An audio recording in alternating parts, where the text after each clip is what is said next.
May all who are able please rise for the Pledge of Allegiance. Yeah.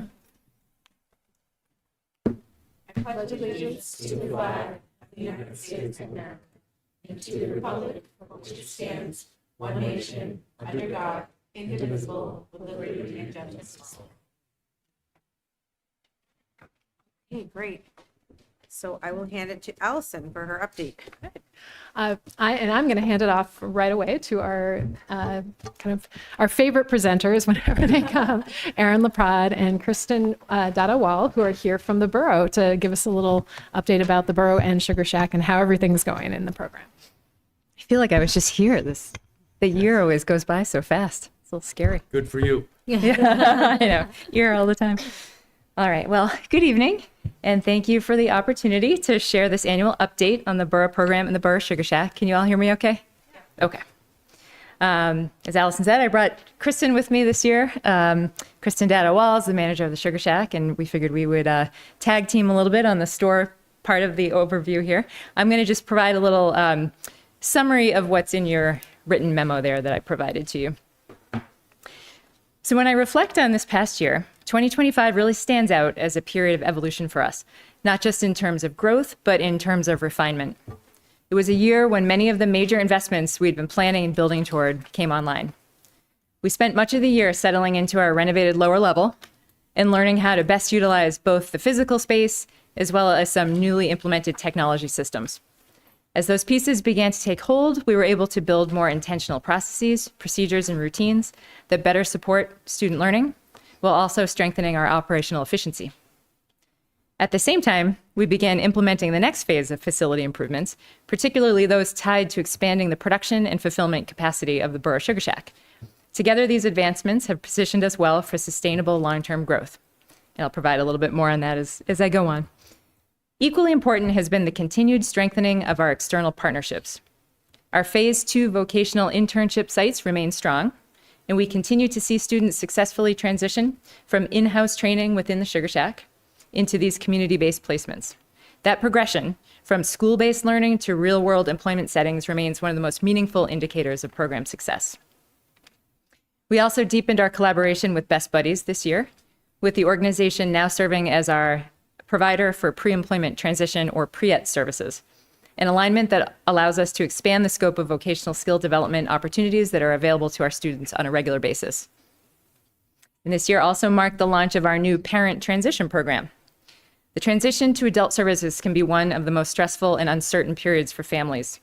Our goal with this initiative is to provide guidance, education, and reassurance throughout families' time with us, helping them to better understand timelines and systems and planning important steps well before their student exits education at age 22. Within the facility itself, as I mentioned, we've just about completed our first full year operating in the renovated lower level, and the impact has been significant. The additional classroom space has allowed us to provide more focused, distraction-reduced instruction, while also creating opportunities for larger group activities and social engagement. We now also have a dedicated conference room, which has transformed how we conduct IEP meetings, allowing us to comfortably host families, multidisciplinary teams, and adult service providers in a space that better supports both collaboration and confidentiality. Another major addition has been the Sugar Shack packaging and assembly area. This space has functioned exactly as we envisioned, supporting visual instruction, specialized equipment, and collaborative student workflow. It has dramatically improved both student engagement and production efficiency. In fact, the impact of this space has been so substantial that it's hard to imagine how we ever operated without it. This year, we were fortunate to receive several meaningful media features ahead of the holidays, including a spotlight on WCVB Channel 5's 5 for Good, and a front page community advocate article about the Sugar Shack, as well as an appearance by yours truly on the Discover Central Mass podcast. And I have links to all of those in the memo. Beyond the recognition itself, these features had tangible outcomes, increasing community awareness and contributing to a noticeable boost in Sugar Shack holiday sales. Looking ahead, we're already deeply engaged in transition planning for students who will enter the Burrow in the 26-27 school year. In partnership with Westborough High, we continue to refine the rising student process through early IEP involvement, classroom observations, and student visits to our program. This early engagement allows us to build relationships, understand student profiles and needs, and proactively plan supports to ensure that their transitions to the borough are successful. We received 2 generous $1,000 donations in 2025, one from St. Mary's Credit Union to support the purchase of our program's annual YMCA membership, and another from the family of a recent grad who is now enrolled in a college-based program in Iowa. His family really wanted to say thank you for the strong work of our entire borough team in preparing him for such a milestone. These gestures and all donations, both large and small, continue to reinforce the strength of our relationships and the impact of our programming. We remain incredibly grateful for the continued generosity of all our supporters. I'm also pleased to report the program was awarded a $70,000 state earmark grant through the Executive Office of Education, and the acceptance of this grant is on the agenda for later tonight, and we'll be providing additional information at that time. As a last note on the program in general, I want to reassert that from a strategic standpoint, the Burrow program remains focused on attracting tuition-based enrollments from other districts. There's consistent interest in our program model, and I continue to work in partnership with our Student Services Coordinator, Karen Bunton, to refine our outreach and marketing efforts to convert that interest into placements that support long-term program sustainability. We remain confident it is only a matter of time before we reach that goal of welcoming out-of-district students. Shifting now to the Sugar Shack. 2025 represented a year of stabilization following several years of rapid growth. As you can see in the charts included in my written report, sales have remained strong and consistent, confirming that the business has reached a sustainable operating level. Since our breakout growth year in 2021, we've established a new normal, averaging approximately $114,000 in annual sales. And currently, yes, I was going to say, and currently we're looking at the fiscal year and we're trending ahead so far for the fiscal year, about $10,000 ahead in sales so far for the fiscal year. So we're very optimistic that that's going to keep trending up. Our sales are able to comfortably cover our inventory, repackaging expenses, our technology costs, marketing costs, and office supplies. And we're increasingly able to absorb some overall program costs from the revolving account. So we're well on our way to sustaining the entire program. Have a ways to go, but we're getting there. Seasonally, our winter holiday period continues to be heavily driven by corporate gifting, while Easter remains our largest consumer sales holiday. Several key drivers contributed to this sustained success. First, the migration to Square as our point of sale system and e-commerce platform was transformational. It provides better analytics, reduces fees, and allows us to launch a modern online store capable of fulfilling national orders. It also integrates directly with DoorDash and Grubhub and has been optimized for search visibility, helping new customers discover us organically. Most importantly, though, the system gives our students hands-on experience with one of the most widely used retail systems in the country, one they are very likely to encounter in future workplaces.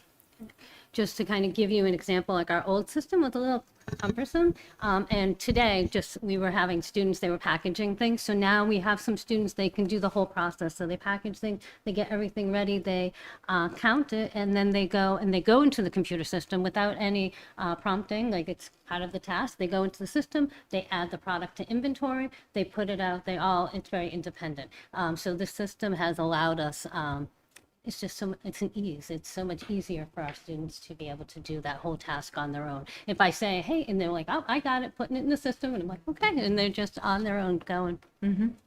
Yep. Our corporate partnership with AIS Furniture in Leominster expanded significantly. What began as an internship site has evolved into a recurring national corporate gifting client. We are so fortunate to have this partnership with AIS.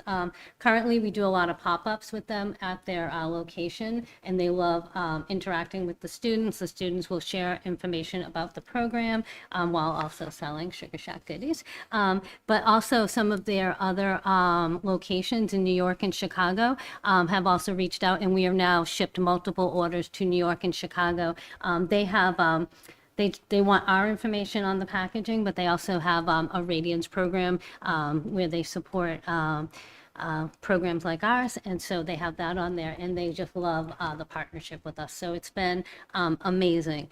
And in addition to there, in addition to the corporate orders and the AISs, we also have some local people who are regulars who come in to do their children's goodie bags for Easter, Thanksgiving, or not Thanksgiving, Christmas, Valentine's Day. So repeat people who just keep coming back because they want to support the mission and enjoy some nice sweet treats as well.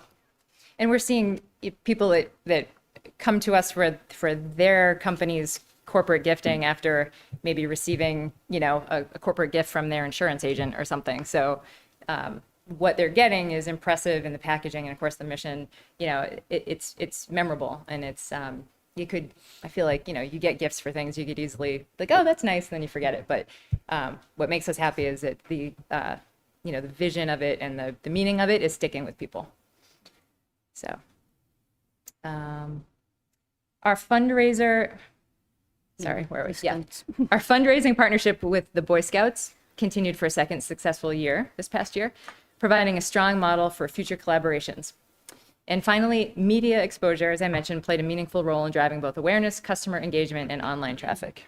It's been still, this one, I think Channel 5 for Good was in December, and I still have people who have seen it, found it recently and have been coming in businesses. We now are working with a business out in Boston. She orders truffle boxes. She'll shoot me an email and say, can I get some whenever it's ready? My clients love it, and they go out on sales calls and they bring truffle boxes. And so we're still seeing people who have found us from the media attention that we received. Operationally, we also made some important enhancements, such as expanding production capacity through the creation of a dedicated fudge and dipped product workspace, which will increase both output and student training opportunities. We're excited that project just finished, so we're excited to really start rolling out all the additional production. Chocolate. We also transitioned to resealable packaging, which improves product freshness, reduces packaging costs, and introduces new student job tasks through the use of specialized sealing equipment. We consistently evaluate our operations to ensure we are efficient, financially responsible, and creating diverse, high-quality learning opportunities for our students. In addition to the operations, we're also continually looking at our product mix. We heard a lot of people over like Valentine's Day, they were looking for some different items. So we've kind of taken that all in. And one of the big things, which I'm sure, which is really good, and if you've ever had like some of the items that our students make, we call it the Burrow collection because it's made right at the Burrow. So some of those chocolate items, they're asking for more and more. So we're going to be with the new, with the redone space, we're going to be bringing out more and more of those items and introducing them to the offering. Looking ahead, we're focused on several strategic growth initiatives. We aim to capitalize on increased regional tourism tied to this summer's World Cup matches, the Tall Ships visit, and the Commonwealth's 250th anniversary. By introducing targeted promotions and collaborating with Westborough's Economic Development Committee and other local partners on hosting festive, sensory-friendly community experiences that also drive consumer traffic. So one of the things that we're trying to put together is a sensory-friendly viewing experience, sort of a watch party on the Bay State Common behind us for families that are local and families that are maybe visiting from out of state or out of country that may be traveling with somebody with a disability. We plan to expand our fundraising partnership to model additional partnership model to additional schools and organization, which we touched on. Did you have more on that? Yeah, so we are looking to create an actual fudge, because we make a lot of fudge fundraiser program. So we're looking to just kind of hammer out some details, and then we hope to launch that to the schools, to parent associations, and see if people are interested in using that towards some of their fundraising. And we will continue to enhance our digital marketing strategy to broaden our reach and connect with new audiences aligned with our mission. Of course, with all this growth does come some challenges. Balancing increasing production demands with student availability remains our primary consideration, as vocational work must always remain integrated within the broader educational framework. Our students are busy. They have a lot that they're working on, a lot that they should be working on. So we're lucky when we have them to help in the store, and they of course enjoy it. We're also closely watching rising product costs and supply chain volatility, although thus far, operational efficiencies have helped to offset some of the pressures and the rising costs that we have been seeing in our packaging and supplies and inventory. In closing, the Sugar Shack has matured from a period of rapid growth into one of operational sustainability in which sales are dependable and every advancement we make is intentionally designed to deepen student learning and workforce readiness. With a high-performing team and strong systems in place, expanding partnerships, and our business's stable financial performance, the Burrow program is well-positioned to grow and expand on our record of success. The focus remains on balancing the mission and enterprise, ensuring that every operational gain enhances student learning and long-term outcomes. And we thank you for your continued support. We have a little something for everyone after you ask questions if you have them. Well, first of all, congratulations, I think, in building the process, not only for the benefit of the kids in the program, but obviously with a general original goal, which is that it could be self-sustaining, and we're almost there, if not already there. Having said that, it's amazing that a child who graduated from the program could be in a college degree in what was it, Iowa University. It's just fabulous. I mean, that is, the bottom line goal, I think, of the program, Yeah. which is not only beneficial to the child, but also to the parents. It's got to be unbelievable Yeah. for a parent to be able to see the program turn into what it is. Yeah. So thank you. Thank you. Yeah. They have a great program there. It's the Iowa University is very supportive of students with disabilities, and it's hopefully we're starting to see more schools that develop those programs, and I hope it's something that continues to spread because these students can absolutely go to college and have that experience with some extra support. So Yep, great. Yeah. Thank you so much for the presentation, and I'm just so wowed as I was reading through your report. I mean, I'm stunned by your ability to run this whole program and keep growing it, and keep innovating, which is just so great for the students and for the program overall. I didn't know about the Boy Scout fundraiser. Could you tell us a little bit about that? So we partnered with Troop 100, and they do their wreath sales. So with their wreath sales, they also incorporated candy. So we talk early in the season, and they look for a couple ideas, and we put a couple ideas, and then we tweak some things. I will say they got so much fudge out into the community because they sell our 6-pack of fudge, and they sold I was like, wow, these guys are amazing, because they were like, we need more. Like when I say I don't know if it was 100 boxes of they sold a lot of fudge. They kept placing orders. We kept making more fudge. I was like, all right, you're gonna have to wait a few days because we have to make more. It was fantastic. the first year we did it, we had a week that we produced hundreds of pounds of fudge. It was the kids produced and the staff. Yeah, it was Well, and I unbelievable. think it was more than they expected too. I think the first year they came to us and they said, "Oh, maybe it'll be 30 orders or something." Like, okay, no problem. And no, it was fantastic year one, and they blew it out year two as well. Yeah. They've been a wonderful partner during the holiday season. So. Yeah, that's when the little light bulb goes off and we say, oh, okay, here's a channel we need to expand on here. Yes, Yeah, absolutely. it sounds like a great opportunity, and it sounds like you're capitalizing on that. And I just love that when you have these successes, you're trying to think of how to expand it. That's really remarkable. So thank you. Thank you. Yeah, we have an amazing team. Everyone's very creative, and everyone works really well together. So kind of bouncing ideas off, and I just think it's easy to be inspired working there. It might sound kind of cheesy, but but it's true. I mean, we all love working there, and the kids We are have an the best inspiration. job. Yeah. We're not just saying that. It's fun. Well, we're lucky to have you. Thank you. Thank you. Appreciate that. Hi, thank you very much for the presentation. This is my third year on this committee, and I'm always impressed with the quality of your report, with the quality of the presentation. It's very professional, very easy to follow. So thank you for that.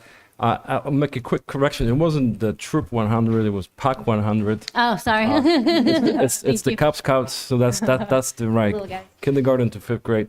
And I did get feedback that it was very successful as well, which is a win-win situation, I think, for our town. And to add to Steve's comment on, I also think the success of your program promotes our district and the town.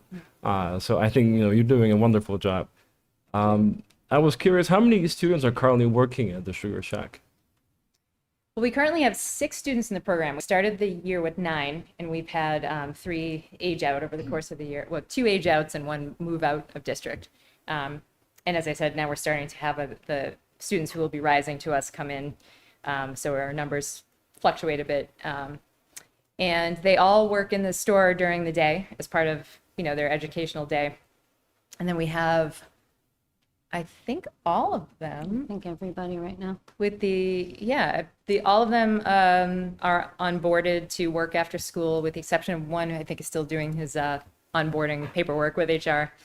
And then in addition to that, we have 2 graduates who also work, they each work 1 day a week. And our graduate who's off at college, when he comes home, if we have availability, they work a shift, some shifts as well. So they helped us out big time during the holiday season. Yeah, that was actually my question, because you mentioned in the report that it ebbs and flows. How much the need for the staffing. So how do you accommodate with that, with the students coming in and out of the building? It can be tricky. Well, Kristen does a great job of working with Angelina, our teacher, to and the 3 of us meet weekly to talk about the schedule, talk about what's coming up and what we need to plan for.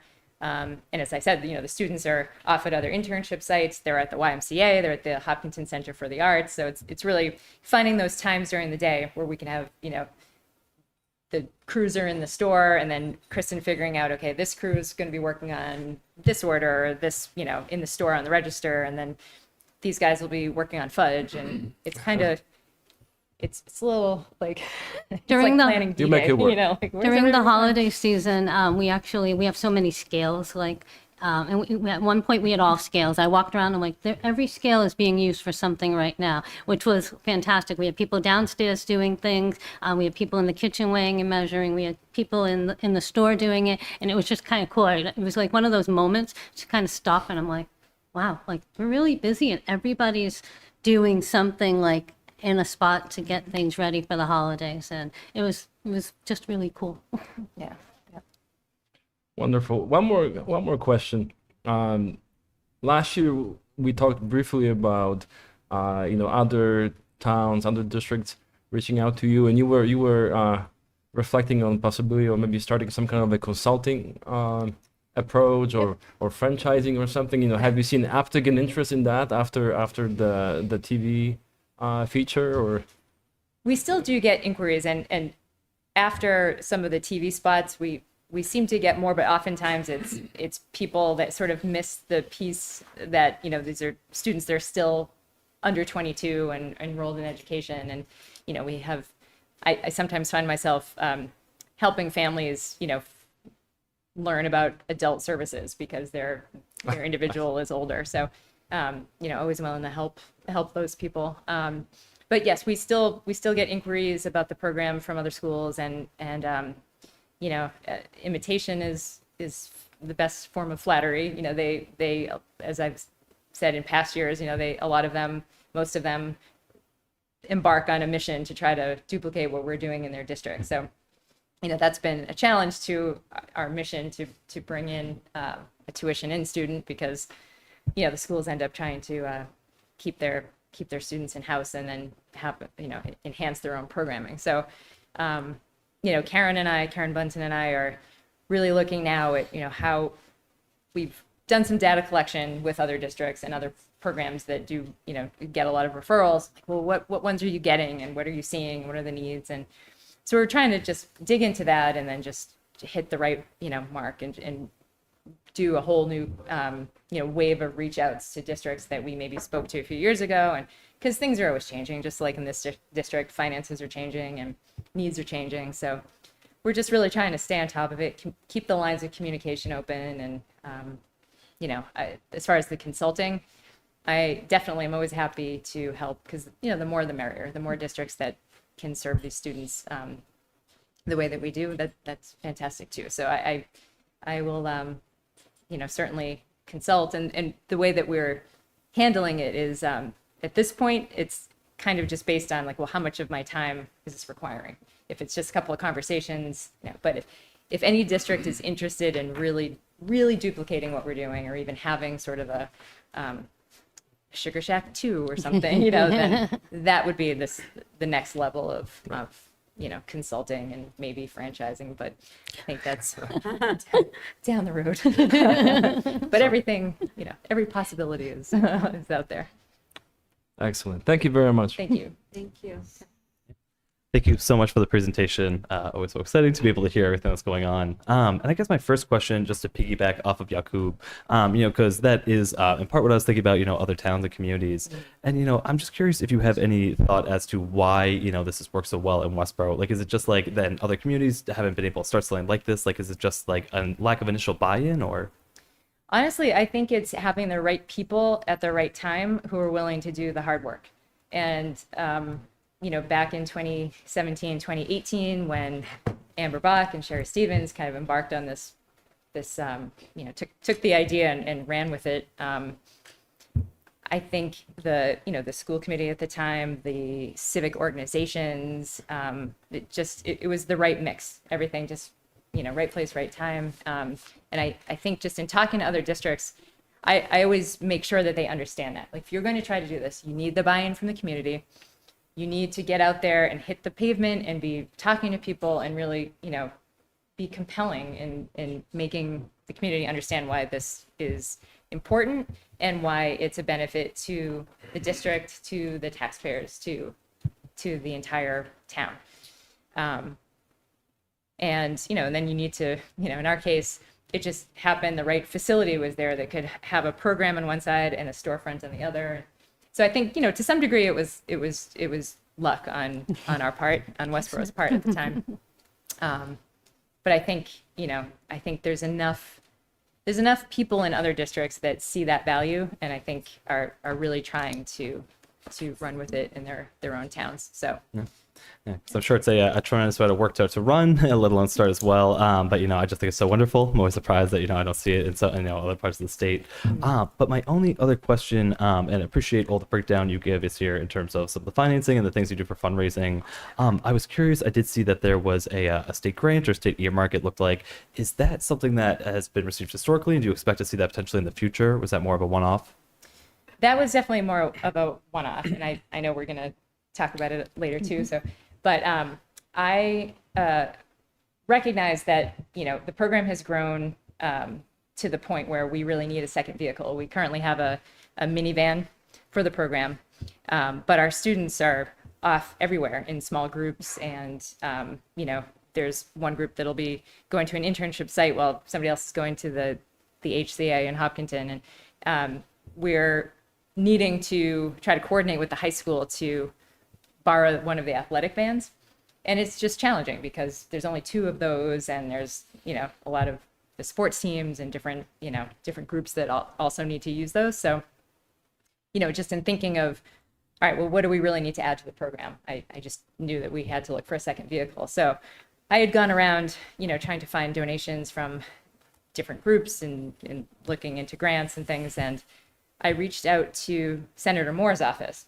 I had met him and some of his staff at events in the past, and just kind of made the pitch and made the argument, like, we're really needing some help. Like, this would be very beneficial to the program to have a second vehicle. And his general counsel, Mark Zablicki, is how you say his last name, got right back to me, and he was like, we can help you with this. And it took a little bit of time, but they were able to put in an earmark and direct some funds to us for that purpose. So very, very grateful to them. Very fortunate. Yeah. Thank you. Thank you. Thank you. Thank you both for coming. Thank you for the report. I want to echo what Yakub said, that I really enjoy reading your report. It's so easy to read and it's so thorough every single time. So we really Thank you. of course, we enjoy the candy as well that comes our way every time you visit. So please keep coming. I just had a couple questions. One is, so when we first got on was when the fudge was launched. So how is that part of the program? Do you bring in a lot of revenue from the fudge? The fudge is huge, and I don't have that number in front of me, but the fudge, we actually have, it draws people in. There's not a lot of places locally where you can get fudge, and I think the mission behind it also helps draw people in. But yeah, we sell fudge. It's one of our, I think we have our truffles, which we're famous for, even though we don't make them, but everybody loves them, and I think the fudge is like coming up neck and neck with that. But yeah, the it's, students make it. and Yeah, the that's students make right. it, so. truly homemade. So Yeah, that's excellent. The other thing that I really like looking at, I know you mentioned that obviously you have ebbs and flows in the numbers. However, and you're going to see normal upticks around Christmas and Easter, like you mentioned, but it's pretty steady. And you have throughout the year a good amount of business coming in, which is really super. Would you attribute a lot of that, what percentage of that would you attribute to consumers versus corporations? Is there a big difference? I feel like our foot traffic isn't super heavy. I feel like it is a lot of corporate orders, whether it be a corporate order or a pop-up that we went to, maybe like at AIS. Those can be big days for us going there to sell.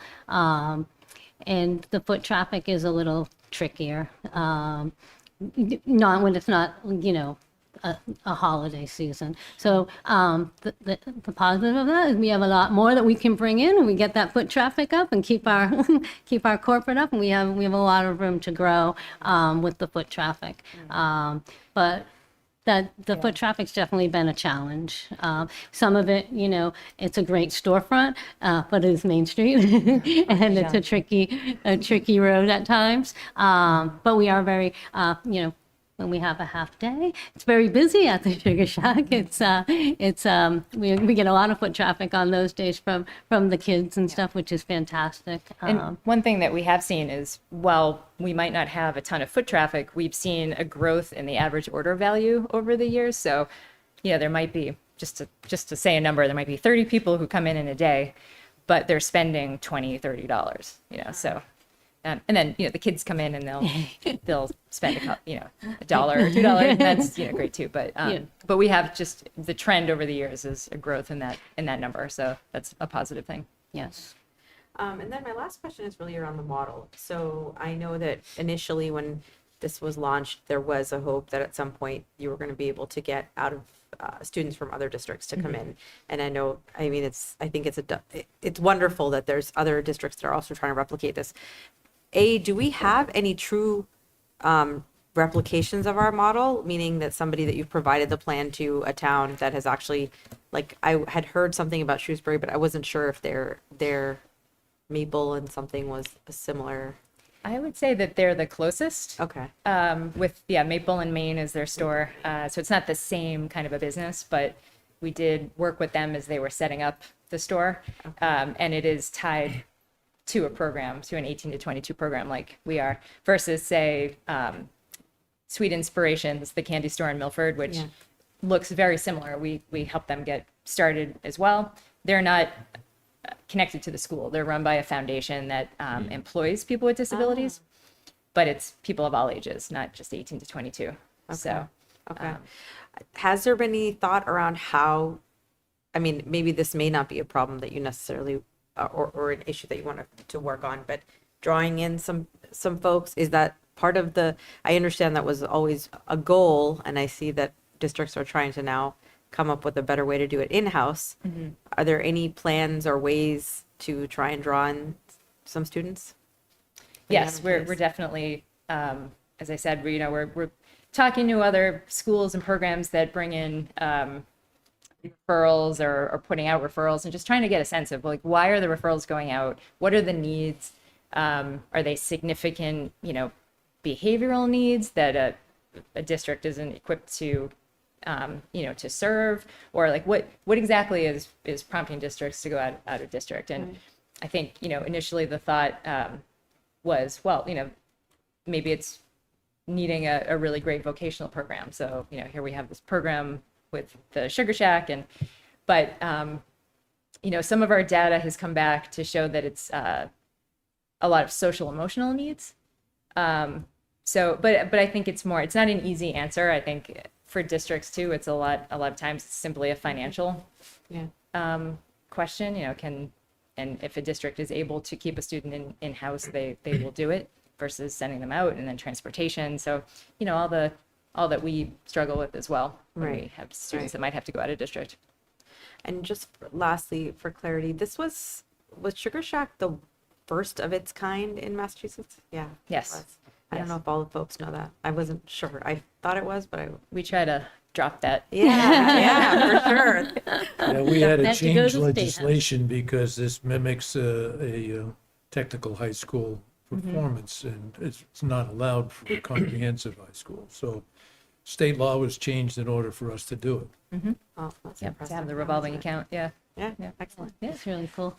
Anyway, if anyone doesn't have any further questions, thank you so much for joining us today. Pleasure. Thank you. I'm going to pass out some things I would like. So if you've been here before and you've gotten some goodies from us, we usually predetermine. This time we decided to shake it up a little, and we told the students, go pick something. So there's a variety of things. I've not gone through it, but the students went and picked. So you could get chocolate, you could get something from Easter, you could get something from our everyday. I have no idea. They picked it, they bagged it, they wrote their name on the tag, they did the ribbon, so it's going to be a very sweet. surprise. Thank you. That's really special. I will pass them out, and maybe you'll get something from your child. Thank you. A little bit of a mystery. You're welcome. Thank you. You're welcome. They had fun. Thank you. Everybody got to pick out the food, so Thank you very much. you're welcome. So special.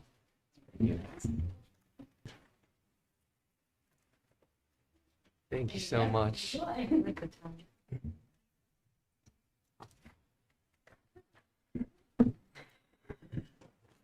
Thank you.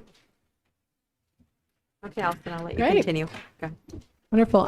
Next up, I wanted to give you an update, and actually, I'm going to give you a further update. We keep kind of updating this information from the Active Transportation Safety Committee. They're the folks who came last time to talk about the crosswalk and the addition of the crosswalk at Ruggles Street in particular.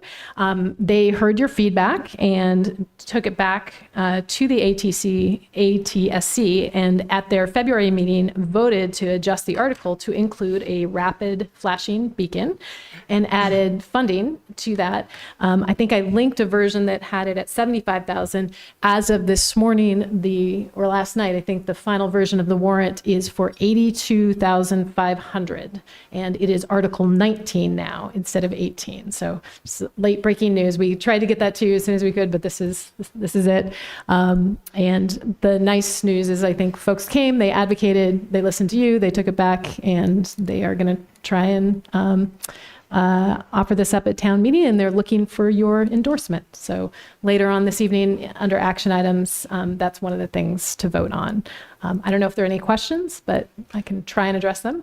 I just have a quick question. So was the change in the amount, because the one we have does refer to the flashing beacon? It does. The note I got from Ellen said that they added $15,000, and then which we may need to reevaluate and go up based on current price. So I think that initial, what you have as an estimate, they went and did more research. So 82.5 is what they got back.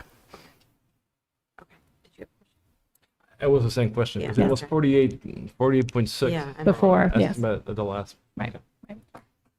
But there was no aside from the amount, she didn't make you aware of any other substantive. No other substantive to it. change, no. And Other than the first article, which was basically a painted crosswalk, Yeah. Right.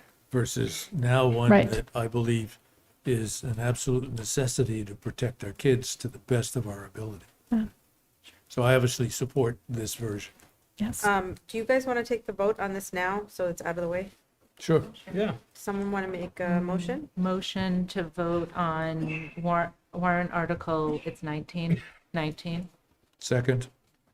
All in favor? Wait, sorry. Any discussion? No discussion, all in favor? Right. 500, thank you. Okay, so that's out of the way. And then we have our accept and ABC. Great.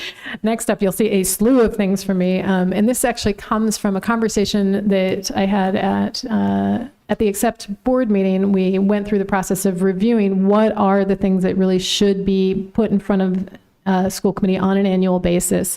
One of the interesting things about working with two different collaboratives is they do their business differently. So I've actually tried to encourage some alignment, and I'm kind of working on that with ABC. But I've given you some updated information from both.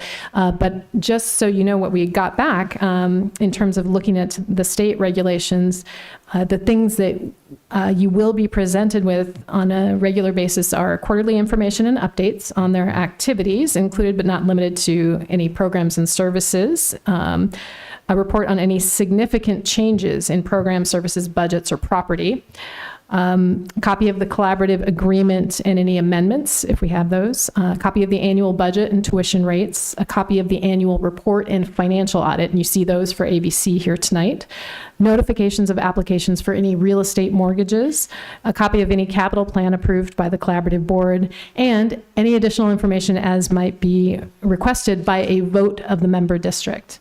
So essentially, my role as your representative is to bring you information. You don't actually need to vote on any of it. It's just informational. According to the regulations that we looked into. But that's kind of the whole laundry list, and I'm going to try and get these onto some sort of schedule so you're getting them in a regular drumbeat instead of sort of all at once or in dribs and drabs. So. Yeah, no, I appreciate that. With that said, if you have any questions you'd like me to take back to either ABC or Accept, I'd be happy to take those now, or if you get them to me in writing, even better, then I can do that then. I guess my only comment is one of these has a balance sheet that's really strange in terms of how it's worded and how it works as compared to the Excel spreadsheet type of liabilities and balances. And I think after some study of it, I may offer a memo to the committee to consider as a recommendation to them. Sure. And I'm like I said, I'm happy to take any of that back. That's great. Thank you. Jane? No questions. Yakub? I actually just have a general request that can be addressed, in the distant future. I think it would be for the benefit of the public to understand a little bit better what these things are. Yes. Accept and ABC, how do they compare? Are we part of two collaboratives? We used to be part of only one. Right. And I think just as a brief overview of what they are, what kind of services we get from these collaboratives. At some point, I think, after the budget and the town meeting, I think it's okay. But Yeah. I think that would be helpful. Sure. Yeah, I would agree that in fact the focus should be, why are we part of them? What benefit do we get? How does it save us money? Which of course has been the case with the Aspet Valley Collaborative. And all of those things I think are important to the community to understand that the effort that we put into it is not only beneficial to our students, but it's also beneficial to our budget and how we save money by using it. So I certainly agree with it. And I think it's a benefit to put that together in a story.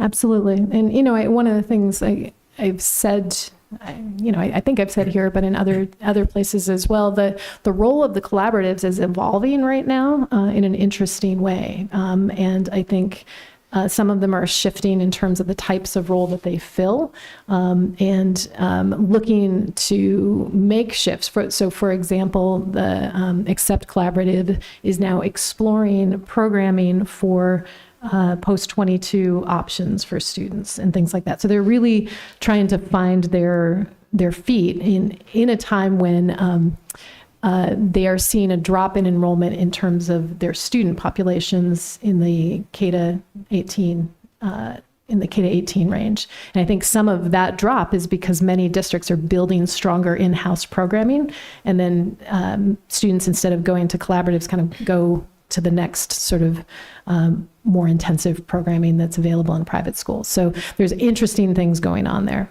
But I can pull together something for later in the spring if you want. And I'd be happy to invite either Dr. Bernklau or Kathy Cummings Dr. Cummins to come and talk. They're the executive directors for the collaboratives. They have the deepest knowledge of kind of programmatically what the collaboratives do. Thank you. You're welcome. Thank you. Tim? No questions. Thank you. Great. I have no questions. So I guess we're moving on to our favorite part of this meeting. Discussion item. I know, so Nick Stellitano is here if you have specific questions for him, and I can actually pull up the initial presentation if you want to do a review briefly of the kind of options that were on the table, if that's helpful. Yeah, But that's, I think that would be for the public, if we could just go through what the options are on the table. Whomever, yeah.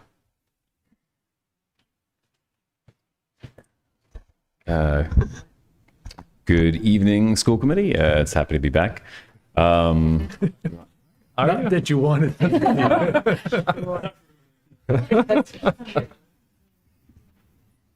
You probably know Westborough better than most residents. I would never go that far. So it's a pleasure to be back. I know I did pay attention and dial into the meeting last meeting, and was happy to see a lot of the good, rich discussion. So I'll kind of try to quickly sum up at the end of the day, I think where you all kind of went with what we did a little bit more of an analysis at the end, and then where we are currently right now. So I am going to just hit this up right at the very beginning back in October. The current objectives for this was to better utilize the space at Fales Elementary School. That was acknowledging that Fales is your newest building. It is in a local area that is not seeing any growth whatsoever. And so ultimately, at the end of the day, the overall percentage of utilization is expected to decline unless there are some significant realignment that is conducted. That was really the intent of this project, and it was really tied back to the initial sort of vision of creating the new building at Fales. Along with that, there was that promote long-term enrollment stability. Again, we're seeing a lot of, I would say, diversity that is moving into Westborough, as well as different shifts around the city. Just to quickly sum it up, in the south, you're not seeing a lot of new developments, nor any multifamily housing units. In the northwest, north, and northeast, you're seeing a little bit more of a healthy build, both from the multifamily housing perspective and actually inflows of different personnel. Finally, from there, you have to, we also aligned on the fact that we would want to help create similar student experiences across all K-3 elementary schools. The initial, or rather I should say 10 years ago when the redistricting was done, that was probably, from what I understand, the premier reason why the redistricting was done, was to realign all three schools because there had been or had become a significant imbalance across the three schools. So part of the conversations I've had with a couple of you is just sort of reiterating the fact that, right, if you don't make some changes in that regard, you will end up back in that same predicament as was the cause 10 years ago. So I'm going to skip through all of this stuff just to get down to the scenarios. All right, so scenario 8, this was the scenario that we here at Dillinger had recommended for a couple different reasons. And so just to kind of sum it up, given the conversations that we had identified that the utilization of satellites or satellite boundaries was the best way to approach some of the tricky geographical differences across Westborough. And so in this case, we had identified Park as well as Homestead, which would be pulling from both Armstrong and Hastings respectively. Here on the left-hand side, you can see that would move about 36 and 33 kids respectively.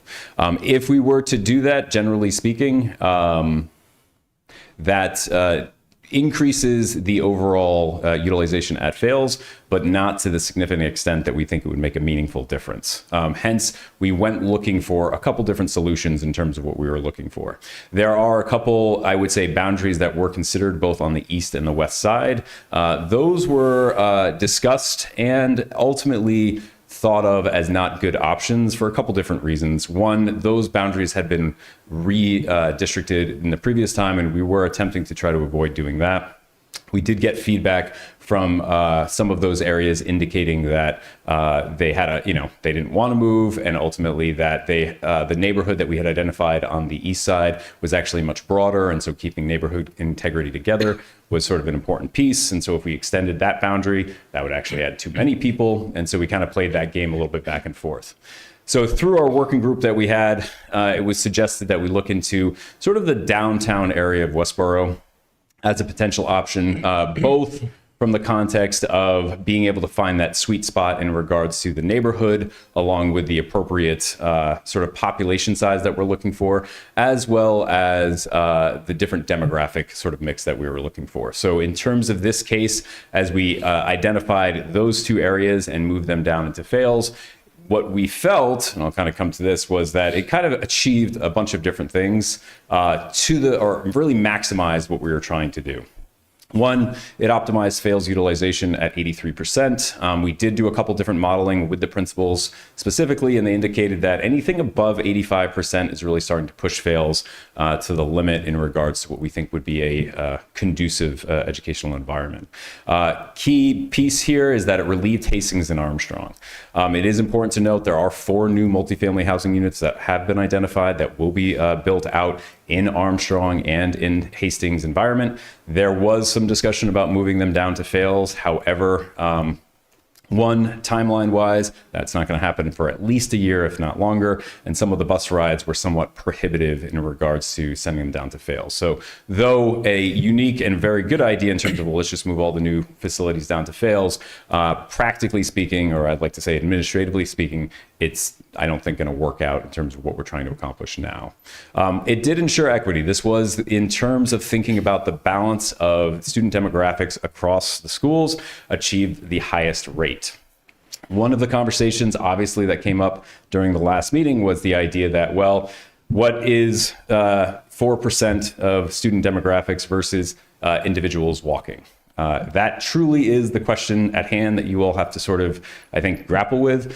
If you're asking for my opinion, since I'm up here, though I appreciate I'm assuming it was about 10 families that indicated that they like to walk and that they have a neighborhood that's tied to the Armstrong building itself. I appreciate the value of being able to walk. The way I frame it is that we are talking about kindergarten to 3 years old. I'm sorry, kindergarten to 3rd grade. It is a small portion of a much larger educational experience. And in terms of the K-3 sort of environment, the parents are indeed walking with the kids in terms of going to school. If it was more of a middle school student experience, which I know usually is a very key aspect to the middle school experience, I would sort of think differently. However, if you're looking at the difference between accommodating 10 walkers versus, I would say, the general impact that a diverse student community can have across all 3 schools, I will go with the diverse student community all day long. And so ultimately, at the end of the day, that to me is what you're sort of grappling with, is in terms of not only thinking about the effects of the families themselves, but ultimately what the effect over the entire district is. From there, we tried to account for future growth, like we had indicated before, respect historical stability, and then thinking about that financial sustainability. This is an outdated slide, but I know that in terms of the sort of modeling and calculations of the new bus routes, it wasn't actually going to increase $88,000. They were going to be able to manage it without increasing the bus routes. And to me, when I had originally proposed the scenario 8, that was probably the biggest factor that I thought was an issue to the district. Having that be the case, that it is now a zero-sum game in terms of financial implications, I only think that does reinforce the value of scenario 8 going forward. In terms of scenario 1B, there was discussion in regards to acknowledging some of the feedback that we had received from the downtown area. And so we did want to model that out for your consideration. And as I had sort of indicated before, what you can see generally at the end of the day is that the biggest issue with this, from my mind, is that it only achieves Fales utilization of 74%. Again, the premier focus of this entire project was increasing the Fales utilization up to a place where we felt like it was being maximized for the benefit of the entire district. So when I look at the 74%, I am not exactly convinced in regards to feeling that we've achieved what we set out to do. There was some conversations, I know, from the last meeting in regards to could we slice off the western, part of the western, sorry, I'm getting confused, the eastern side, if we kind of started to play the game of, well, what if we take, one small neighborhood or whatever the case may be. I know it was identified by a couple members of the school board that the demographic breakdown, one, doesn't exactly support what we're trying to achieve. Two, I personally think, too, when you start to do that, you're just sort of, well, hopefully they don't say anything, and so let's have them move, and maybe they won't say anything. You're going to run into problems when it comes to moving any segment of the district. I would like to identify the fact that we did do a survey across the entire community, and there were a lot of people who didn't like the idea of having their child move for various reasons, to include having a stable friendship community, not finishing out their time, switching schools multiple times. Those are the costs of doing a redistricting. I acknowledge that. They are not easy. But at the end of the day, in terms of thinking about who was the last one to speak, that is always some of the trickiest piece in terms of managing what exactly is the premier reason on why you're making the decision, hence why we sort of had created those decision points. So this was scenario 1B. So in terms of optimizing fails, again, the utilization we felt was not there. It does relieve Hastings and Armstrong and does create space available at those two schools. And so that is, in terms of thinking about a benefit for this scenario, I think one that we can really sort of hang our hat onto. It does move the needle in terms of demographic variability, but not to the extent that scenario 8 does. And it does account for future growth as well as respecting the historical stability. Again, no financial implications. And so we felt that was also a sort of a plus. And then finally, the third scenario, in terms of scenario 5, what it came down to was, during the beginning part of this process, what we had identified was another multifamily housing unit that was sort of suggested and sort of wanted to take into account was the Arrive multifamily housing unit. And so in terms of thinking about what that could look like, that is basically on the other end of scenario 1B, where if we move Arrive and Homestead, again, trying to make sure that we're creating space both in the Hastings and the Armstrong area, I should say, what then ends up happening is now we're getting too much of a good thing, where fails utilization is actually to almost the breaking point. Having again talked with the principal and worked with the staff and with the district, it was identified that that is pretty much not recommended, given the fact that the educational environment then becomes constrained and different difficult choices would have to be made in regards to space. And space, whether it's for specials or whatever the case may be. So though at the end of the day, we saw that it did improve the demographic balance at Fales, it did make for a big hit at Hastings. I think it could be argued that Hastings, would see a huge aspect of their population move. Armstrong, I think. I'm sorry? Armstrong, right? Sorry, Armstrong, thank you. Armstrong's population would be huge in regards to moving. Again, given the different demographic shifts that we're seeing, new multifamily housing units, it could be projected that that will at least eventually make itself whole at some point down the line, but not necessarily immediately. In terms of thinking about it in the terms of equity, we did flag, again, it moves, essentially you're swapping what Fales is now to what Armstrong would be and vice versa. And so it would really it wouldn't exactly solve the district issue across the three K-3 schools. Can I just ask a quick question? Please. So, but scenario 8 has Armstrong at 68% utilization too, doesn't it? So are they the same at? It is 68%, but it is a more balanced demographic breakdown across the schools. So yeah, I'm sorry. In terms of Armstrong, when I say it's a huge shift away, it's a cultural change of the entire identity of Armstrong and not just the space, I should say. So having broken the ice on questions, what are the class sizes in each one of the scenarios relative to Armstrong and Hastings? Which, you want to go through all three scenarios? Well, yeah, it's just put the numbers in, I guess, because you've got the class sizes for fails in each one of these, but you don't have it in the others. Yeah, so excellent point. In regards to, and I'm going to ask for a quick check on this, but Hastings and Armstrong, we're averaging about 18 to 19 kids, whereas fails would be about 20 for scenario 8.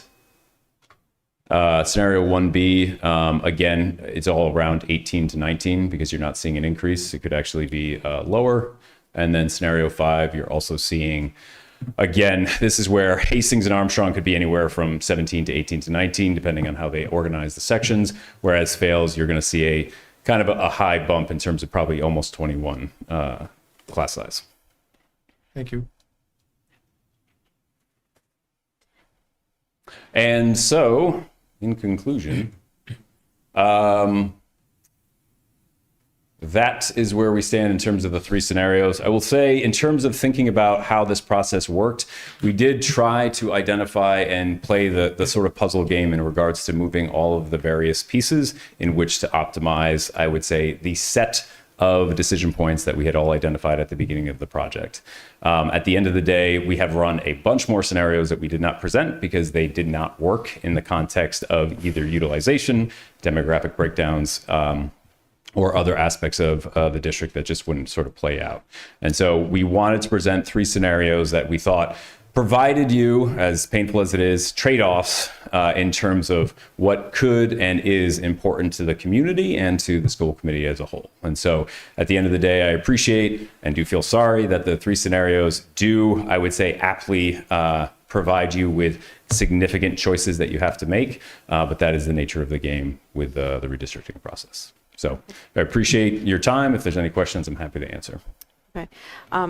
There's a couple of things I want to do. One is, we can open it up to questions. I think if we have questions, if we don't have any further questions, maybe we can make a motion and then in discussion discuss, because I do think I appreciate everyone's patience and giving us this extra time to review the information. We did last meeting kind of get this sort of last minute piece of information regarding the busing. So that did throw some of us off. And I think we needed that extra time to digest it and really go through. It's a big decision to make. And, we want to do right by the entire community. So I appreciate that time. And then the other thing is if there's anyone here specifically who is coming to Citizen Speak to speak about redistricting, I would like to move that portion up for that purpose. If there isn't, then we can keep it where it is and keep going. Anybody here for redistricting that wanted to speak? No? Okay. All right. So how do you think, are you okay with us putting somebody making a motion, or do you have does anyone have any questions first No? I just want to say thank you very much for coming here again and Absolutely. and for Thank giving you us all this very data. much for all the time you put in. We really do appreciate it. Absolutely. So then I will ask, does anyone have a motion that they want to make?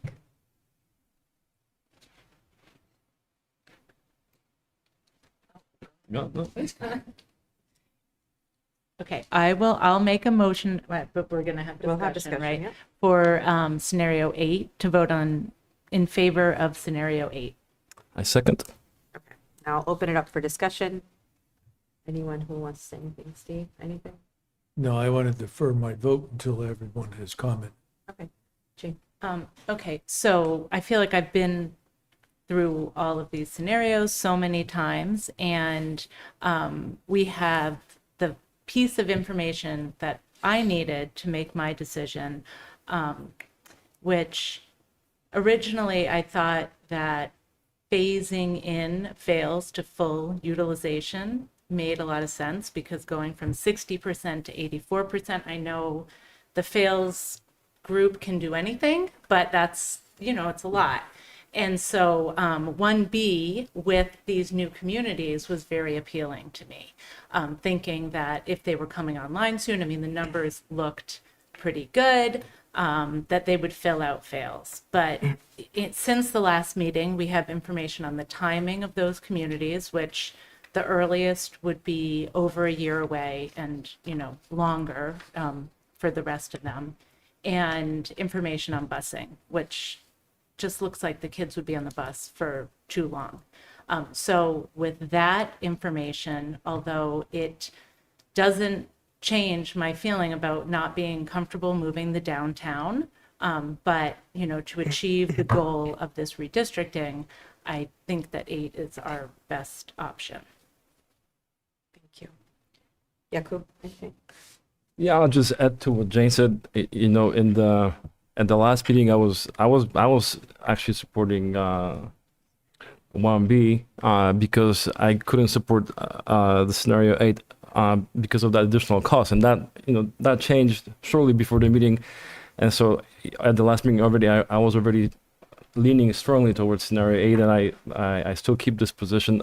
It was recommended from the beginning as a result of a very, very thorough methodical analysis and studies and reaching out to the community. We also received, I want to say thank you to all the people that emailed the school committee. We got a lot of emails since the last meeting. I've read them all, and I think overwhelmingly, majority of them they were voicing support for scenario 8. I just don't see a reason why I should go against the recommendation of the study, recommendation of the principals and the people who will be dealing with the consequences of this decision more than anybody else, I believe. So yeah, I support scenario 8.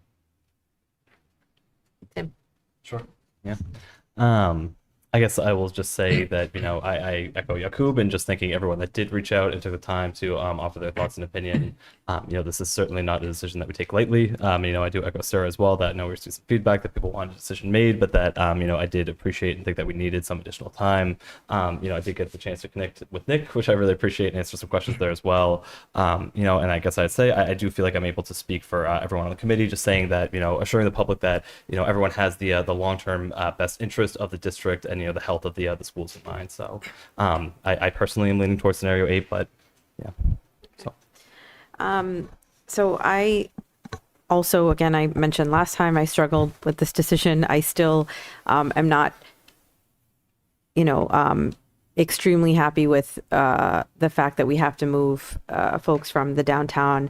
I have to sort of recalibrate and remember exactly what Nick said when he stood up here, which was that the main purpose behind this was utilization for fails. Aiden also reminded me of that last meeting, and I agree with that. I also cannot, disregard that the principals have unanimously, and now that's become clear to me, endorsed the proposal 8. You are going to be the ones implementing this. I think it's really important that that feedback be taken, especially in consideration of the fact that we really don't have a scenario here that I love. That really is a piece of this. I appreciate all of the public's feedback. This would have been hard no matter what for some families, somewhere, somehow. And we didn't take this decision lightly. And I hope that I'm very confident that our teachers, our staff, our principals are going to work really hard to welcome the new families, and for those who have to move, to make sure that they adjust properly and are happy. And again, I agree with Nick that this is sort of a couple years, and then you'll all be together at Mill Pond. So I also am going to be supporting scenario 8 because of those reasons. Okay, I have a couple of questions. At the end of the meeting last time, we had asked, and the discussion was had in regards to asking the people who were in that rectangle which way they would like to go. I know that the memo went out. Did we get any answers? Those would have come to you, so I don't know if you did. Okay, so I didn't get any. No. The next one is, for the record, how many school buses and vans do we have at this time? 20 buses. 25 buses. And how many vans? 6, about? Yeah, okay. So for the record, that's where we're starting from, and we'll see how it all works out. And then lastly, I guess I would at least say this, that if our target for fails is an 84% target going forward, then none of the new developments are going to be able to go there unless we do something else beyond what we might do tonight, which I think is kind of interesting, because now we basically locked in who's going to go to fails, irrespective of what those new developments are going to be. Can I answer that question? Yeah, please. Can I have the Oh, slideshow presentation back. back? Sorry.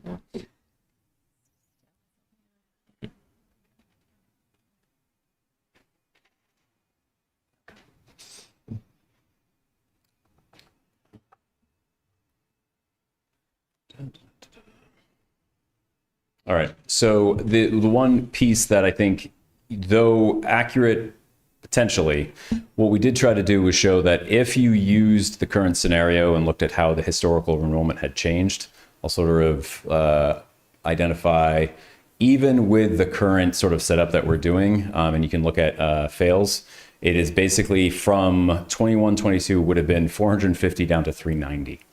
So the overall population is declining. So I would submit that in a year or two, you actually could be in a position where one of the multifamily housing units could go to fails. Yeah, but the counter argument simply is, if in fact the population in that area is dropping, it's because the people in those houses are older. And therefore, as they sell out, those kids are going to come back. So I think, I mean, these are numbers, but I just point that out, that if we have an influx of a large number of kids, we're going to refill all the schools, not just the one. That is true. I mean, you can see that there is a 10-year? Yeah, about a 10-year horizon. And you're right, probably demographic cycles happen within 20, 30 years. So when that demographic shift will take place could be anywhere between now and 15, 20 years. But yeah, I think that is a fair statement. So since neither of us really know what the future is going to be, I'll accept your argument. In fact, I'll vote for 8 as well. All right, so. Thank you. If there's no further discussion, then if we can all in favor of scenario 8? Aye. 5-0-0. Thank you again, all of you, for coming and for all the hard work. Thank you, Nick. Honestly, thank you so much. I think we're gonna. Thank you. I'm gonna do that. Share the wealth. Just so you know, this was very, Nick, just so you know, this was very hard for her to part with. So. I know where they are. I can get my own next time. So Thank you. thank you. We're done with that. Go ahead. I think you have the Burrow. Did you want to take up, I'll just ask a question. Did you want to take up the question now or delay it to the future around those future housing developments? Right now, they are currently situated in what would be Armstrong and Hastings. But that was one of the recommendations from the committee, was to not Hold off, right? to hold off districting them. I don't know if you want to make a vote around that this evening or turf Seems that to to a me different. that's a second motion and hasn't been advertised. Yeah. Okay. So I would say no. We Yeah. leave it what we just did. Given the information too that we got today, I don't think we can, unfortunately, because we just don't know what it's going to look like. I mean, you did say that it's going to be, I don't know which one is going on first and what the proximity is of that particular one. So there may be an opportunity, and where there is, I hope we can avail it. I will think, right now. That'll be the role of the district then, to sort of monitor that, and if something is coming online, to let you know, and we'll put it on the agenda and you can deal with it at that time. Just to make sure, did we also already vote on not grandfathering or grandfathering? I want to make Yeah, sure well, that that's been what we taken care voted of. on, we've just done, and it wasn't part of this discussion. Okay, so I think we probably need to also have a clarification on that. So if we want to have somebody make a motion regarding the grandfathering or not. Motion to vote for no grandfathering. I second.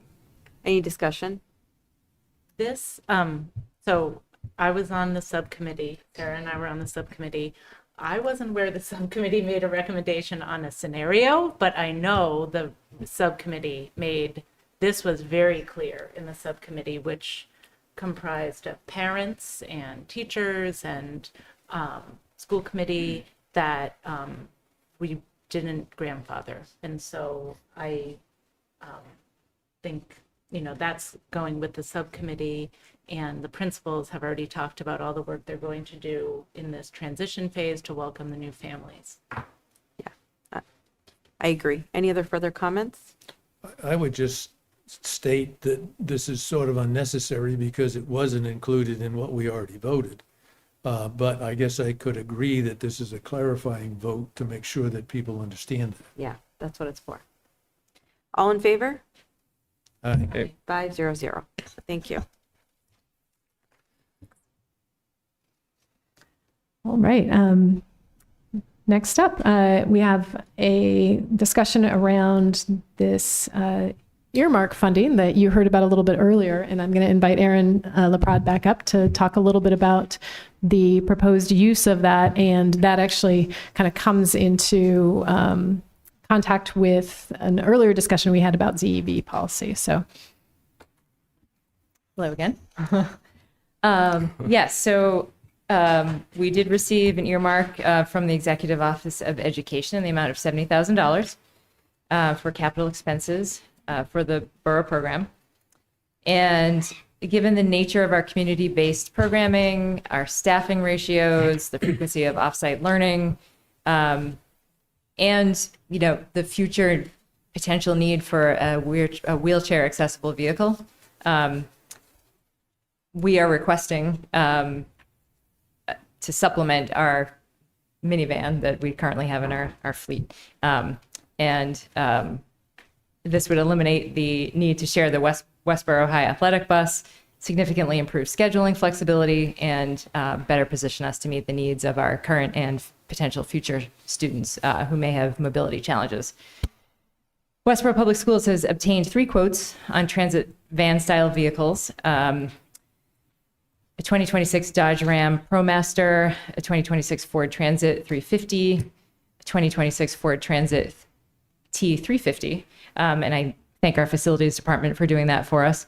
And it is based on a comparison of costs. It is the recommendation of the district that we purchase the 2026 Dodge Ram ProMaster from Central Dodge at a total cost of $76,389.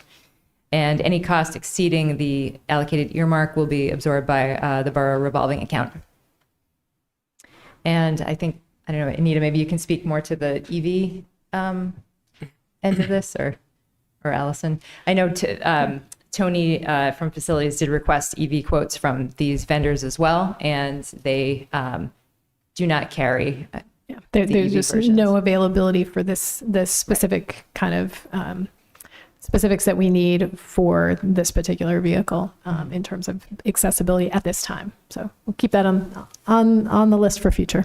Yeah. And I know you kind of alluded to this, Allison, but talking about the ZEV policy. So essentially that now that we have voted in the ZEV Yes. policy, so essentially we are going to have to submit a couple sentence justification saying we did the research and this was not in the specs. Is that correct? That's correct. Yeah. Or if you have another compelling reason, I mean, the school committee retains the authority to say, we did the research and it's too expensive, or, in this case, we did the research and there's none available, is it? Seems to me that should be sufficient. Because we don't even have to accept whatever that recommendation might have been by the Sustainable Westborough Committee on the basis of what we vote. What we vote is what the school committee in its jurisdiction can do. And so I see this as 2 things, though. I see this as an authorization to purchase as well as a vote to accept the gift. And because of the wording of the gift, it can only be used for the purchase of this vehicle. So those 2 things are wrapped into whatever action we take. But if we take a positive action, first thing is if we accept the gift, it has to be used for the purchase of this vehicle. The second piece is that there's a recommendation here to purchase the recommended vehicle. And so our action is twofold if that's, and I would make that motion if we want to move along. So in favor of the purchase. I just have a quick question actually for you, Steve. Is the grant considered a gift? It's a government earmark, so it's Yeah, but we need to understand it as a gift dedicated for this purpose, which is what we do as a school committee. Irrespective, in other words, they can't force us to take it. And by virtue of voting this action, we accept it as a gift under the state law relative to the action of the school committee. Because it is earmarked, Right. right? just a point of clarification, the gift is earmarked for the borough, but not necessarily for a vehicle, that it's the decision of the program at the borough. And the outreach was the outreach was on the basis of a vehicle, and then the funding came, so it would feel duplicitous to not use it for that purpose. But there's nothing in the language of the earmark language itself that limits us to this. It's more us being good people to use government funds the way that they were promised to us. So Okay. Well, however, your recommendation was to accept it as an earmark for this purpose. Yes. So I guess we can leave it in the minutes and whatever comes out of this, but certainly from the point of view of the action of the senator, I would suspect that it's dedicated in his mind to this purpose. Of course. Yes. So I have two questions. Do we have time for questions? Yeah, go ahead. The first one is, will you require to hire a driver for the second car? No, it is a vehicle that does not require any special license. It would be able to be driven by any of the staff in our program, our paraeducators, our teacher, myself. I see. Will it, do you have any estimate of or idea how much it will impact your operational budget and whether you can take that hit in your operational budget? Well, maintenance, that's all under the facilities budget, if I'm Right. correct, right? Right. And fuel. Maintenance and fuel. I mean, we are currently using other vehicles for this, so it's going to hit somewhere or another, right? We're using fuel, we're using maintenance. Having a newer vehicle, hopefully will require less of that actually. I think that's inspections and things like that are vehicle tied. There may be a marginal cost, but I think the fact that the borough is making money is helpful too. So we appreciate that. Oh, go ahead. So I just to be very clear, I'm very happy. I'm very thankful for this donation. I just want to understand if adding the second vehicle for your business will this change the quality of services, or will you be able to do more than you used to, or will just make things easier? Well, it certainly will position us well if we do have students who move into the district, or we have students who tuition in, or in future years as we have more students that rise up, or greater cohort of students that will be rising up from the high school. So I think in that sense, that just is a feeling of comfort that we're well poised for future services for students. And yes, as I mentioned a few times, we're so busy. We're always adding opportunities for students, and there have been times when we've had to refuse an opportunity because the van that we have was committed to going to, say, one of the internship sites, and on that particular day, the athletic van wasn't available for us to use. So this would eliminate that conflict, and certainly. As we have students who, even ones that we know are rising up to us that might have a greater level of need or have certain, specific ways that they should be traveling as far as staffing ratio or whatnot, it enables us to be more fluid and make those decisions, as we need to more easily, for sure.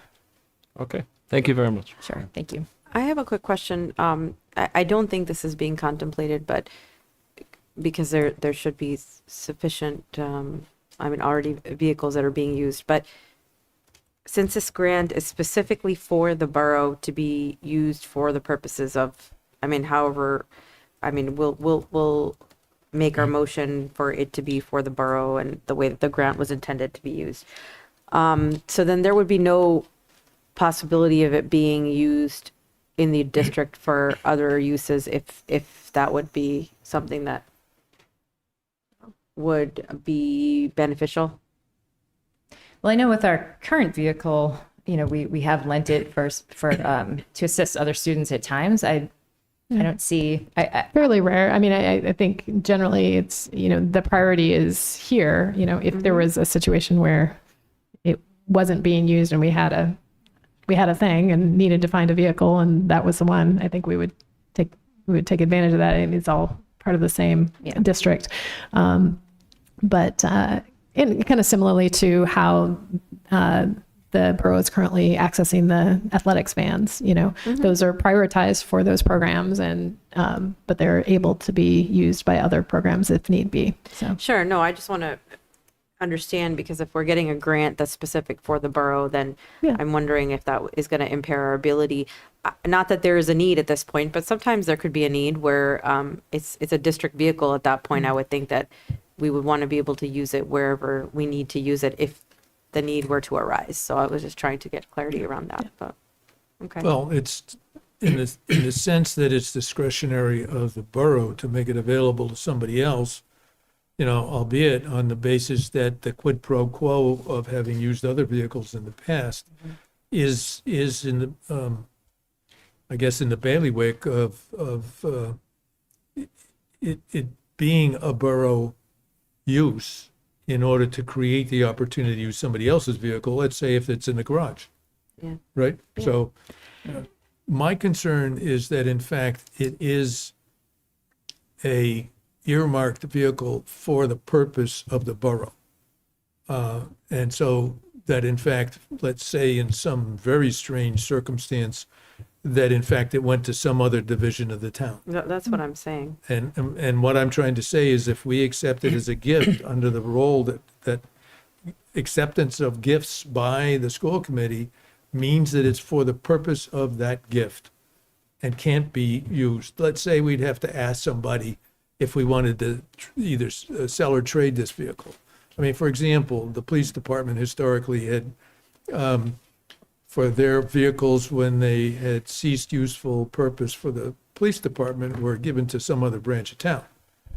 An acceptance of it for the borough would imply that you couldn't do that. That in fact, you would have to trade it, let's say, against a new borough vehicle, right? And that's what I'm trying to establish in this discussion is that if we take it, that the 79 grand goes against the purchase of the vehicle that we want for the borough, and the rest of it is discretionary as to how the borough uses it. Particularly, under the option of saying, well, we need to cover our use for this day, it's going to be in the shop, so we're going to still ask for the athletic vehicle to do the program that we had planned, something like that. And I think, given what I'm trying to establish in this discussion, is that we could do that. That we could, in effect, let the athletic department use it for the purposes of having the ability to use theirs in the future if we need to. Which Okay. I think is then in the best interest of the borough. So Yeah. if our minutes show that, then that's the way it's going to be. Okay. That works. So Yeah, we already had a, did we? Can I just ask one very Yeah. quick question?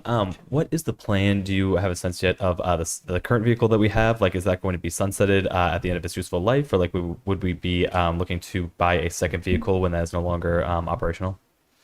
When the time comes that it's no longer operational, we'll definitely have to. I can't envision a time that we really would be able to operate efficiently and at the highest level with just one vehicle, unless we went through a period of time where we only had a couple of students, which I don't see that happening.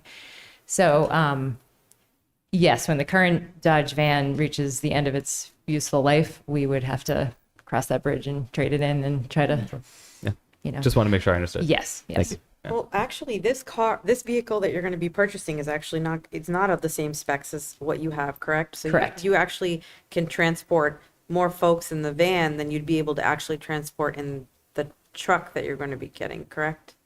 This one, I think is a 12 passenger, the Dodge? And again, it will be wheelchair accessible. It will be fitted to be wheelchair accessible. Okay. So we may lose a seat or two for that. For the lift in the back, you might Yep. lose like half of the back. Often is the case, but it should be comparable. Yeah. Right. Yeah. Do we want to take care of that vote right now? Better, good a time as any. Okay. So I think move- it'd be helpful for the folks so that they could Yeah. move forward with the purchase. Thank you. Yeah. So I would move the request to accept the gift from the state in regards to this purpose, and that we authorize the purchase of the Dodge Ram, can't read the next word, is it ProStar? ProMaster. ProMaster 2500 high roof vehicle. Second. Any further discussion? If not, all in favor? 500. Excellent. Thank you very much. Congratulations. Thank you, Erin. And then we've got our medication policy update. Yeah, and I can give you some information about this. So I met with Judy Noonan, who is our nurse leader in the district, and it's to share here.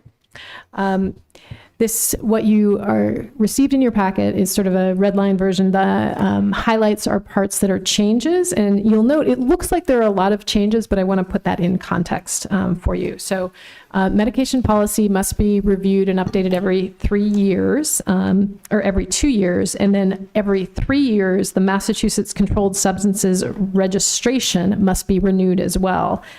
This expires later in the month and is kind of tied to this policy. So that's the timing of bringing it forward here. We haven't made a lot of changes to this policy in the past. So what's different now is there are 2 things. One, in August, the Department of Public Health updated their regulations, and the changes here bring our policy into alignment with those updated regulations. Specifically, there are some regulation changes around language, so using things like caregiver instead of parent. So those are sort of minor. But one of the big changes was the ability to delegate more emergency medication administration to non-nurses. So essentially things like seizure medication, for example, our nurses would train other individuals so that those individuals could be authorized to give medication in an emergency situation. And what this does for us is it actually helps us offer more programming for students. Currently without that delegation, it means that if we want to take a group of students on a field trip and we have a student with a significant medical need that requires medication, we can't do it unless we can find a nurse to go on the field trip. The delegation allows that to happen. So it just gives more kids more access to things. The nurses provide training and supervision for those staff, and it's critical to know that we currently only have 6 substitute nurses available within our district, and all of them have full-time jobs. So it's hard to get them in for like overnight trips and other kinds of things, especially for the bigger trips that we see coming at the high school level. So this is it's a policy change from the state that we think is great for us. And so some of the changes in language you see are related to that. Some of the other changes, frankly, are things that are practice we're currently doing that are recommended by the state, but that were never changed in policy in the past. So a number of the things in here are not new in terms of how we do business. They're just bringing policy into alignment with what actual practice is. So I will take a moment, and if you have questions for me, this is kind of a first showing, and my hope was to put this back on the agenda for a vote in March. But in the meantime, if you have questions that I can't answer, I can get to our medical folks and ask them and get back to you. Sure. Yeah, you can kick it off here. Oh, sorry. So I know, Allison, you talked about the Board of Health, and so I just want to make sure I understand this correctly. It sounds like this isn't any kind of change in state law, but just a change in recommendations coming down from the state. Is that right? It is a change in the Department of Public Health regulations, so not law and regulation, which is, yeah, they're updated regs. Yeah. It looked to me like they've included the references to state law. Yes, as well. Which apparently wasn't in. Wasn't in your prior version? Yeah. So I do think that's the difference. Okay. I just have one question about, maybe it's a naive question, but was this reviewed with all the nurses in our district? Yeah. The nurse leader did it, and she works with that entire team and works very well with them. So yes, I would assume so. They've had a lot of discussion about this, in part because one of the things that they will need to do is make sure their training protocols are also sufficient for the state. The state actually requires you to use certain types of trainings that are pre-approved in order to do this work. So they had to kind of all get on the same page about that. Yeah. Excellent.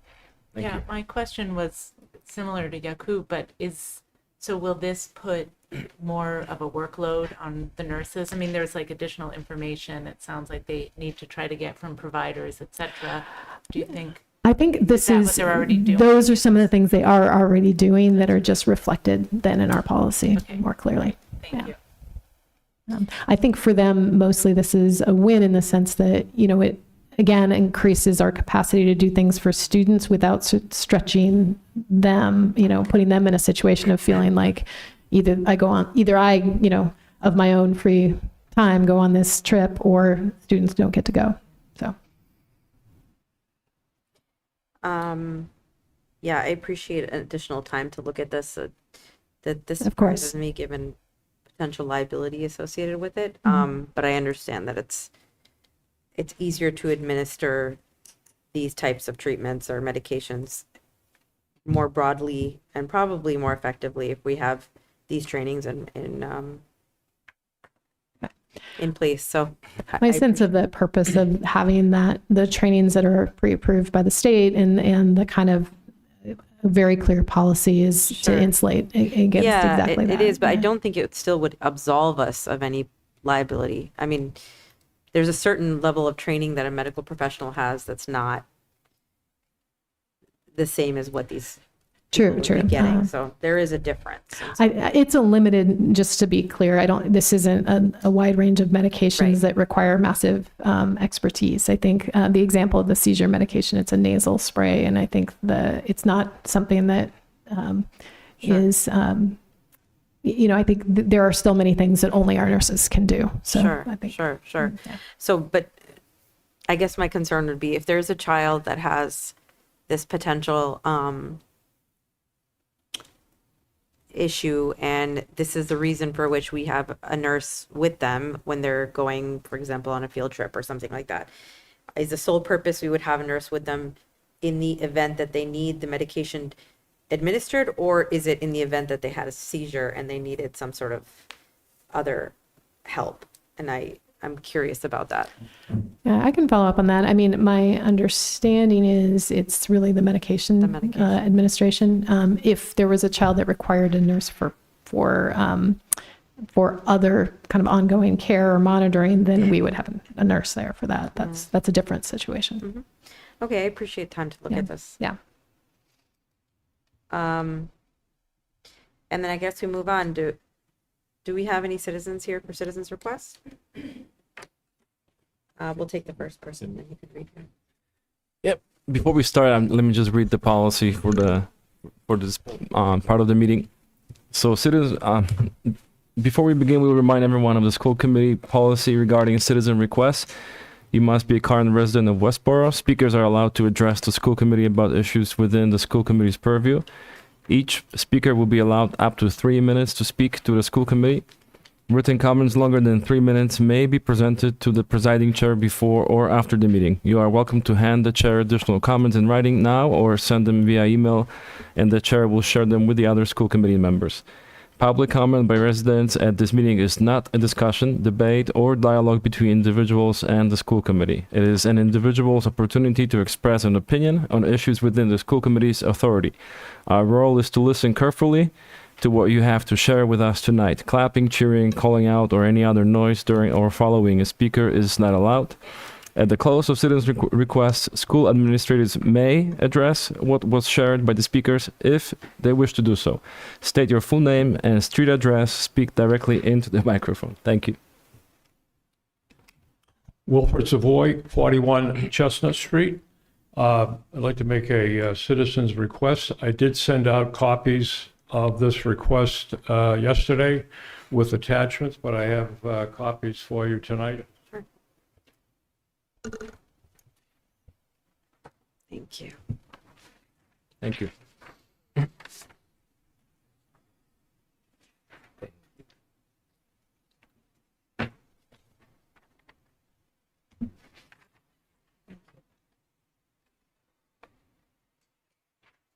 Thank you.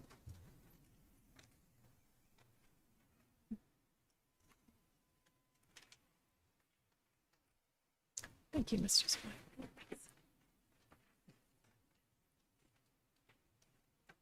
My printer decided to no longer do any printing, so the attachments are here. These are the references, so I'm going to give.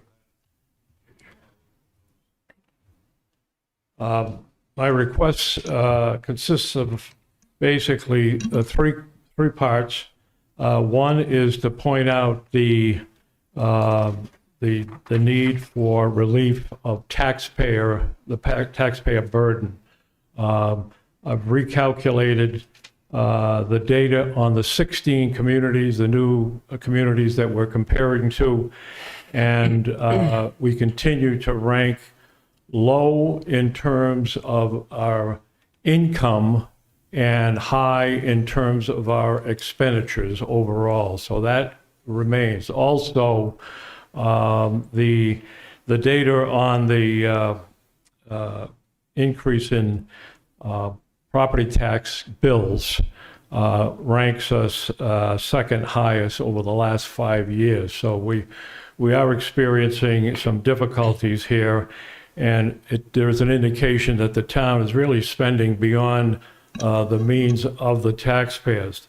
The second part deals with the school department and its expenditures and where it ranks within the new 16 communities, and whether you're looking at total expenditures for the school department or per pupil costs.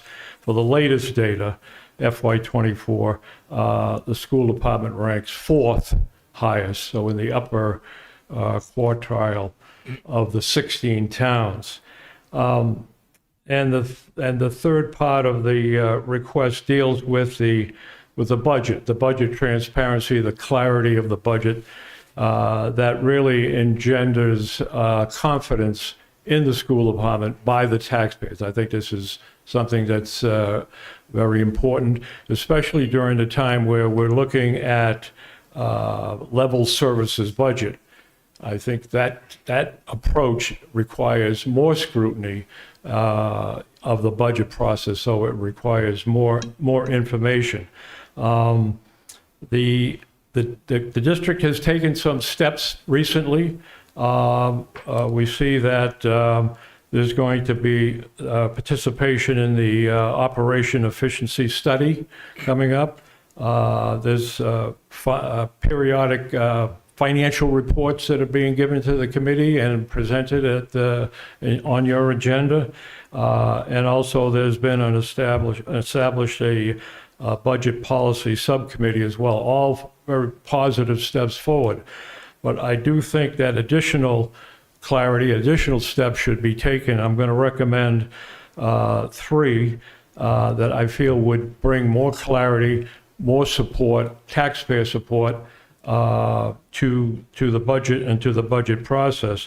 One would be to have on the school committee agenda the warrant for the payment of goods and services. Boyfriend, I just want to let you know my- the time. I don't want to. I want you to go ahead and continue. I'm going to let you speak, but if you can just wrap it up, because your time is up. That would be one. Again, it would be a public information where the expenditures are being approved by the board, and it would be on the agenda, and it would be open to public viewing. Second would be the transfer of funds between and amongst cost centers. I think this is something that I've been looking at and trying to reconcile when I look at the school department budget. It's very difficult to do it.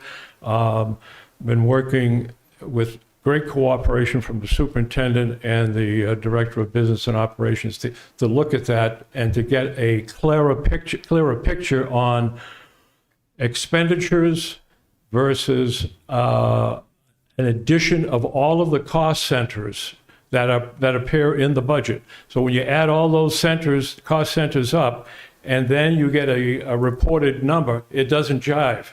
The expenditures by cost center does not jive with the bottom line.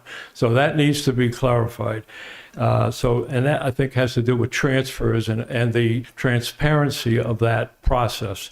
And then finally, the DESE audit, which is performed on the end of year report, again, would provide clarity, accountability, and transparency to the school department. So I would ask you to consider those 3 recommendations. We've got backup information in terms of the justification for those, and your own Mass Association of School Committees also recommends and requires a lot of these actions to take place. So thank you for your attention. Thank you so much. Thank you.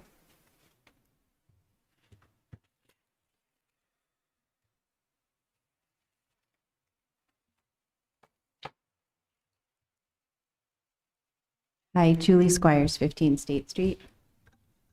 And I'm Ellen Google, 84 Fisher Street. I chair the Active Transportation Safety Committee. Julie is our Safe Routes to School liaison. You heard from her 3 weeks ago. So this is a little bit hard to deliver bad news. And Allison, I thought you might have heard of it from the town manager this morning. Apparently none of you watched the select board meeting last night. But they voted last night not to include our article in the town meeting warrant. We were completely blindsided. There was no communication to us about this. We learned about it by watching the select board meeting this morning. So we believe in piecing things together, that the DPW and planning board worked to persuade both the planning department worked to persuade the select board to remove it. We're disappointed because they removed your choice to see big safety improvements that would be permanent over there on Ruggles Street at the crosswalk by the high school. These were improvements that had been identified by the Safe Routes to School walk audit by Mass DOT a year ago, December, and had been identified in our Complete Streets prioritization plan for the last 5 years. That this might be a potential issue coming to the select board last night. Let me be clear. We were blindsided, but even more so, our select board liaison knew nothing about it either. He was just as surprised. So I want to be clear, 4 out of 5 select board members voted to take away your choice on this article. We're just as shocked as you probably are, and to say we're extremely disappointed is an understatement. So if you want to go back and watch the 18-minute discussion at the select board meeting last night, it was at hour 4, minute 20. Again, like we had no notice from anyone on any level in the town to let us know. I actually just got a text from someone last night. I woke up to it saying they, crashed your article. So we were pretty surprised, disappointed. We'll probably put another article together, including a school zone moving forward when we can kind of work out the details. And really disappointed that, the select board took away the option for the residents to be able to vote on safety for our street, which, has come up, multiple times, as I mentioned in our presentation, through, people emailing us asking for requests. It's our number one request. So, one other thing, Ellen was here at the beginning when you kind of brought it up, but unfortunately, your microphones aren't working very loud at all. Like we can't hear the discussion, and like Ellen didn't even hear you say open forum or whatever you guys call it here. So you guys might want to just know that. So she didn't even know you guys took a vote on it until so, but I'm like, they took a vote. I saw it on TV. Just one more thing. I'm really sorry that you all found out this way. I really had thought that the town manager would have communicated that to you. So I apologize for that. I would have reached out myself, but I thought it was at a different level happening, that communication. So we appreciate your support and we hope have to a bring it question. forward again. Are we talking about the Article 19 that we voted Correct. earlier? Yes. And in fact, you are a town committee, are you not? Yes. I think you have a right to have your article. They can vote against it in terms of what they would recommend, but I Correct. don't think they can remove it from the warrant. So I would suggest that you talk to the town manager about that. She was there. She knew Well, that. I know, They- but they you need didn't- to establish what is your right as a town committee to have your article on the warrant. They can say no to it, or the finance committee or anybody, but I don't think they could do what you just told us that they did. Like I said, I was really shocked also. And it was actually approved, was it unanimous at the Finance Committee as well? Oh, So- but the finance committee didn't even ask us to come. They liked it and voted for it. So maybe you'll hear from us again, maybe it'll still be on the warrant, but we just wanted to let you know, and we're embarrassed by it and upset about it, and we appreciate your support, and, you know, I'm I always. guess I would assume, based on the action, assuming we're talking about the Article 19 that we 19. voted earlier, is significantly insensitive to the protection of the kids in this town. Agree. That's the only thing I can take out of it. Well, we can tell you that we heard from DPW and planning that it's not the right time. They're going to be in there doing other work, but it's not part of the scope of project. I mean, it went around and around. I didn't totally buy it myself, but other people were persuaded by DPW and planning that the timing is just not right. Questions? Well, can I just ask, were you guys in touch with DPW and the planning department? Yes. And so you had, So I was on a site walk in January with the deputy director of DPW and the assistant planner, and we had an understanding. The only thing that they did push back on was the rapid flashing beacon, but otherwise it's in their plan to do this crosswalk with the yellow signage, just not the flashing beacon. But because we heard from you guys 3 weeks ago that you wanted it, we wanted to put it on as a choice, that if people wanted it, they'd vote for that. If they didn't want it, maybe they'd vote for the crosswalk without the flashing beacon for the lower price. That's how we heard from you and wanted to have it structured, but select board doesn't want it on at all. Well, without the money, nothing can go forward. We know that. So the opportunity for the town to decide how much is important about this issue, to the extent that what you've said is their true action, they don't have that choice. It won't be on the warrant. It's possible we can put it on in October, but Construction in the winter, that's a problem, I would think. at this point, I'm not sure I wouldn't get stabbed in the back again. Yeah, it's unfortunate. I appreciate your advice. You know, maybe I'll talk to town council about. thank you for coming and letting us know. We appreciate that. you.